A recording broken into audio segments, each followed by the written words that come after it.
right, thank you again, and as I say, we will have opportunities for questions at the end as well. Kevin, are you ready to go? Yeah.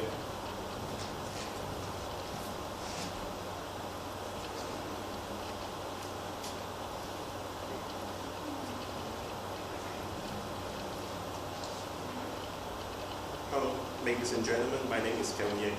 I feel very sorry that my English is not good enough, and I have a phobia for public speaking, so that's why I prepared for my speech yesterday night. Well, yeah, hello, good morning, ladies and gentlemen. My name is Kevin Yang. Today I'm going to present the members in criminal organization, discussing they are pathological gamblers or not. It's a qualitative Hong Kong-based study. Alongside me are the author, Jean, Paul, Tiffany, and our supervisor, Dr. J.T. Chun. We thank you for giving us the opportunity to present, and may you enjoy the presentation. So here is our context. Background, research hypothesis and aim, research methodology, participants, demographics, results, discussions, and the limitations. Well, criminal organizations have an extensive history dating back centuries back. And they are diverse now. Different organizations are set up different countries by ethnically different people and with different subjects in mind. The relationship between gambling and criminal organization is a long one. Criminals would often gamble for fame, money, and power. The notion of force, of exploring others' gambling, susceptibility developed later. Similar to criminals, gamblers also have their share of arrest due to engaging in criminal offense, such as deception, stealing, and extortion. This is often out of desperation and lack of resources, such as money. As this presentation is localized around the Chinese triad,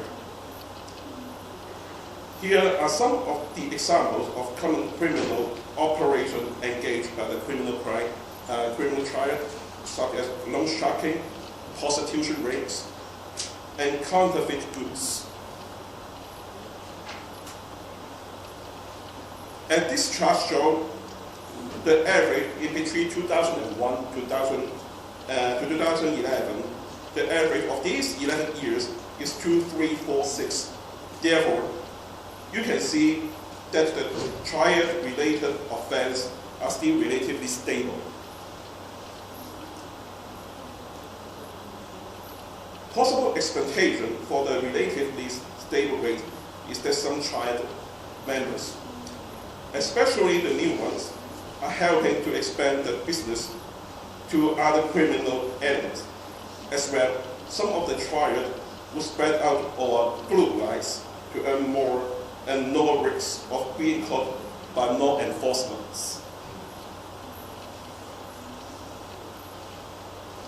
This research study went forward with three hypotheses. Firstly, we hypothesized that a majority of the triad members will be pathological, especially as they spend so much time in gambling and over deviant subculture atmosphere. Secondly, we hypothesized that they would mostly gamble for excitement and socializing purpose. For example, doing business and for excitement, entertainment. Lastly, we hypothesized that the triad members would be reluctant to seek treatment and show no motivation whatsoever of doing so in the future.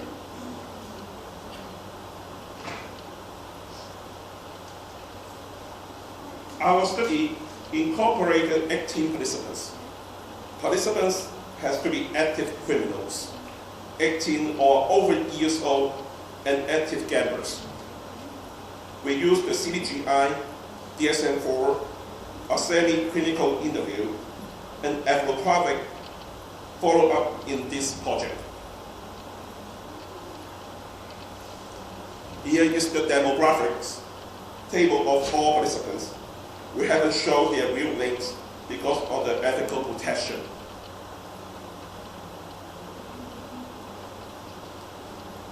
As shown, all 18 participants' age range from 20 to 55 or above, and all of them were males. The infographic highlights that most of them were either married or in a relationship.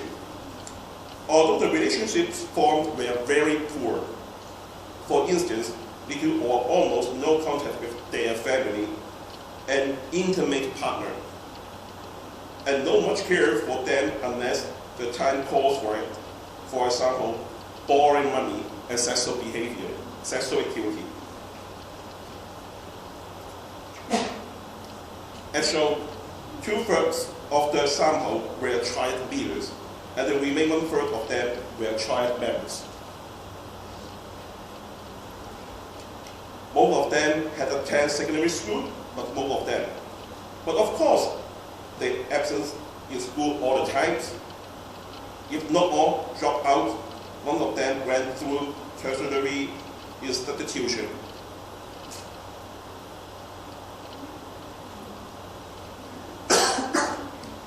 Here we see the range scores and average scores for the triad members and triad leaders.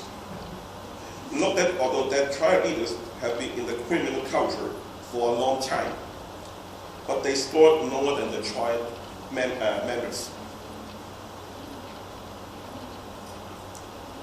Here we have a table that highlights all the assessment scores, years of gambling, substance addiction, and more.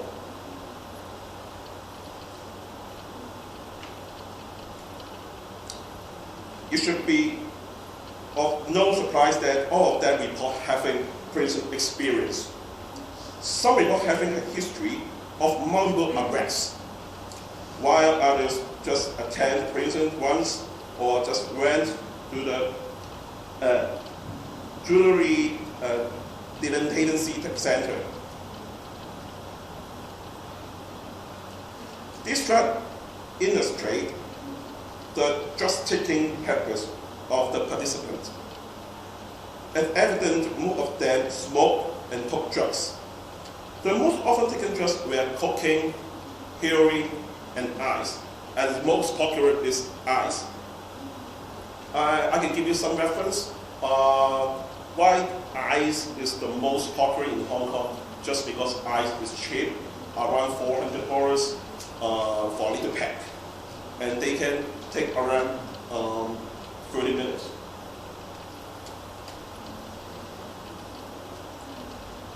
More than half of the participants report not having any supervisions relating or not relating to gambling.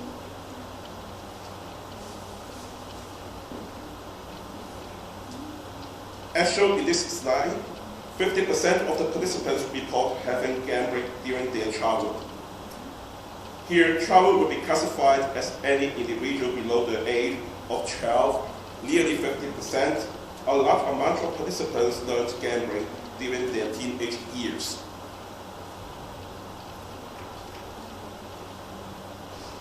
Gambling for the purpose of socializing was the most reported motivation by the participant.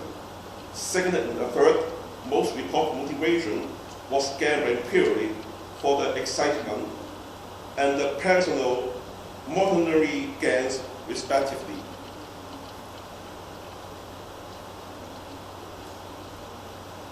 None of them sought treatment or were even moderately interested in seeking any form of helping for their gambling habits.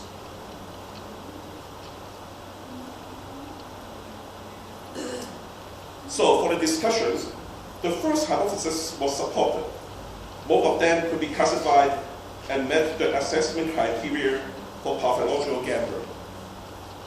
Being exposed to gambling early, being enculturated in it while in the trial, and being commended for their gambling habits, of course, within the social circle, aid in the development as a pathological gambler. They show behavior of tracing, lying tendencies, and were preoccupied with the thought of gambling.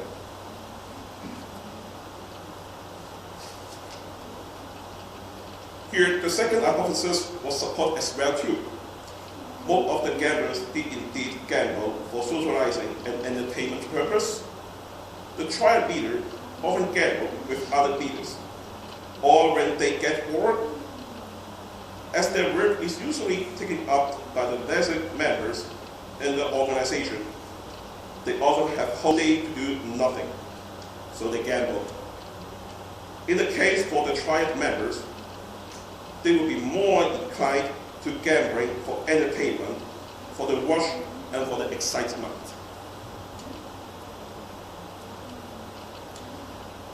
The third hypothesis was supported as well in this study. Again, none of the participants showed any motivation to seek treatment.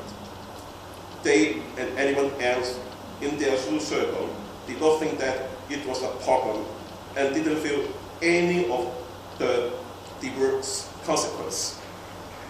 For example, when the triad members are running out of cash, they will simply borrow from their leaders. In short, they don't feel the financial pinch when gambling, so they feel no regret in losing money they have or have borrowed from the others. So here you may ask, are the members of the criminal organization, are they really pathological gamblers? Yes, they are pathological gamblers.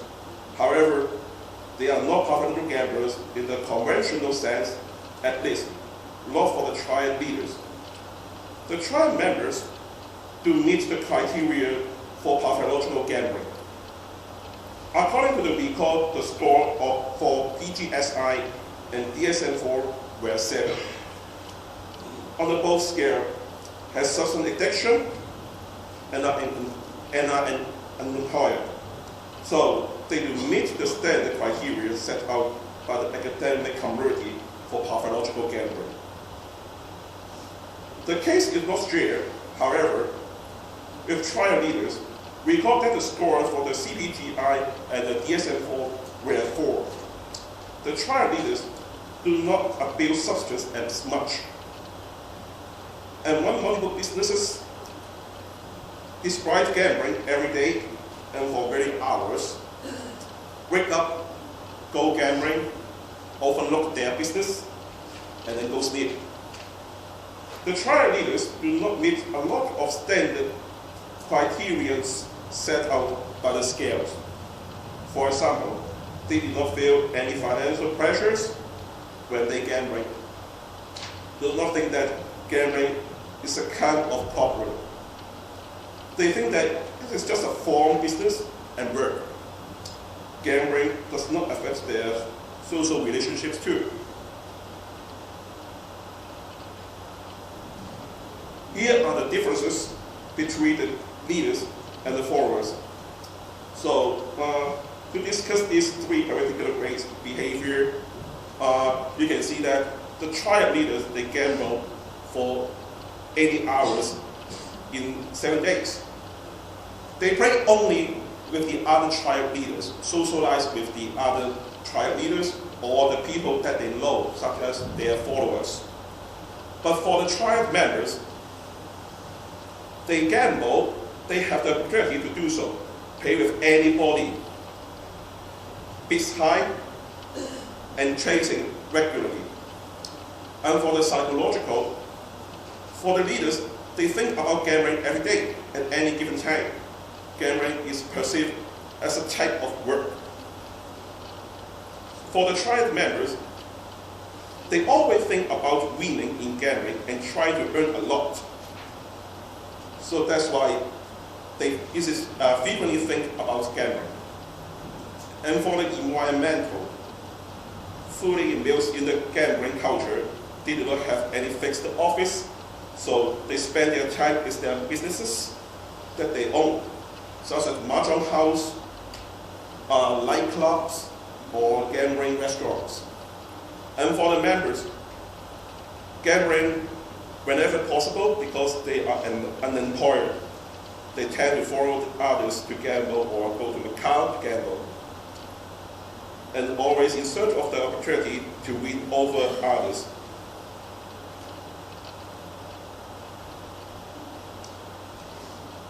Limitations. Addressing the limitation, we set out very strict criteria for accepting the participants. While this did wield valuable information, recruiting the participants was very difficult and time-consuming. And they have to be active. We said triad arrests and just cross made the triad community a little bit nervous in Hong Kong. So a number of our appointments with the employees were rejected. So this is the end of my presentation. Thank you for the opportunity, and I hope you enjoyed the presentation. Thank you.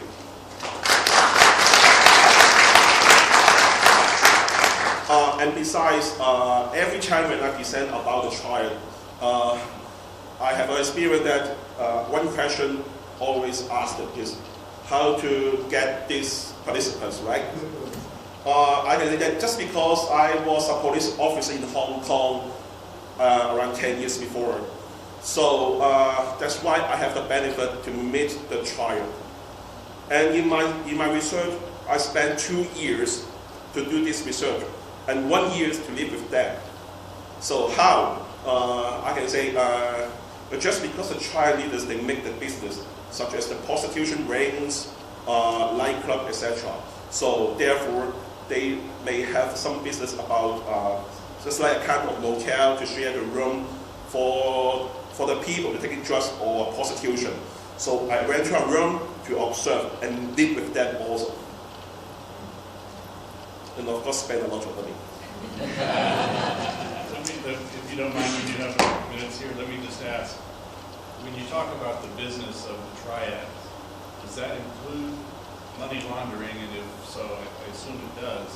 Then is part of the gambling an effort to facilitate the money laundering by transferring money from other of the endeavors into different money? Yeah, they do. Is there any oversight or ability to keep track of that by any government regulatory authority? Just because their business related mostly in victimless crime, so therefore for the police it's quite difficult to find the evidence and arrest them. For maybe sometimes some police officer will suddenly to visit their gambling house or the nightclub to find some crimes, but actually, just because the trial leader, they don't take any responsibility, they only ask the other members to take the responsibility. So therefore, it's a bit difficult. All right, and one more, with respect to the members compared to the leaders, is there pressure on the members to participate in gambling activities as part of any kind of initiation into the triad?